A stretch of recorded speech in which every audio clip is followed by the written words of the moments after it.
There are some things I've been thinking about lately, and today, as I publish this, it's 1 year since I began the journey. This strange, unexpected journey from clinic to camera. And these thoughts are not about medicine or vitamins or my skin cancer specialty. They're about me and this whole experience of creating videos, of speaking into the lens, and of trying to stay human in a digital world. Because, as I said once before, well, in my last video, part of my motivation is self expression and creativity.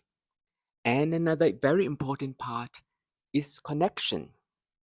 Even though I'm looking into this lens, I'm trying to reach someone, to reach you, a person somewhere in the world who hears my voice and feels that I'm speaking to them directly, personally.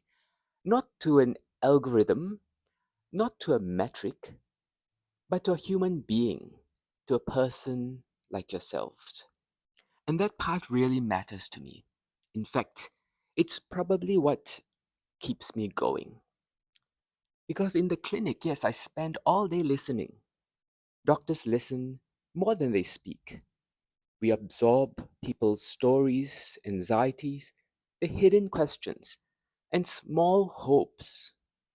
But here I get to say something that is mine. And strangely, speaking into the camera is also a way of trying to connect, to send something human across digital distances. And yes, sometimes my topics wander. Sometimes I just make what suits me at the time, whatever takes my fancy. But that's who I am. I don't want to be molded by the YouTube algorithm. I don't want to be boxed into a single identity that isn't true to me. I know algorithms, metadata, SEO, AEOs, all the artificial intelligence behind YouTube. They prefer neat boxes. One topic, one niche, one theme, one identity, and one predictable pattern. Even one predictable person. That's not me. That's not you or anyone who's human.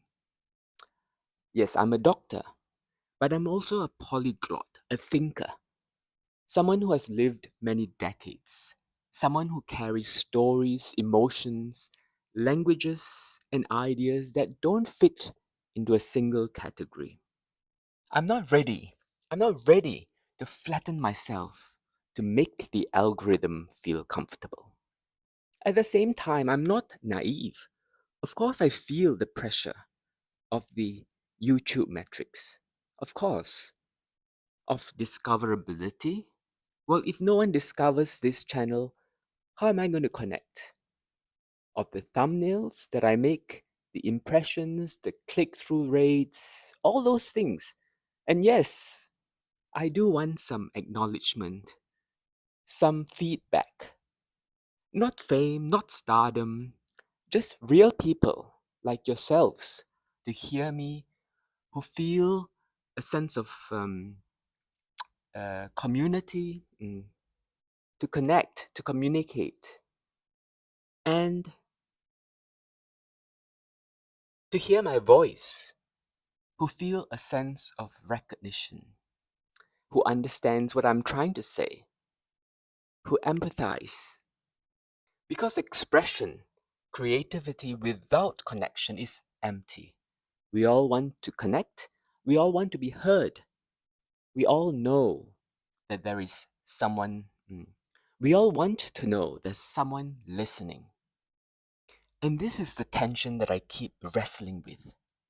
Trying to stay human, true to myself, trying not to be reduced into a narrow lane, while still trying to build a channel that has some structure, some discoverability, so that people who would resonate with me can actually find me.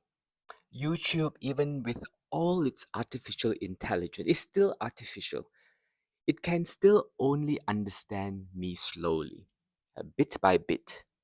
video by video.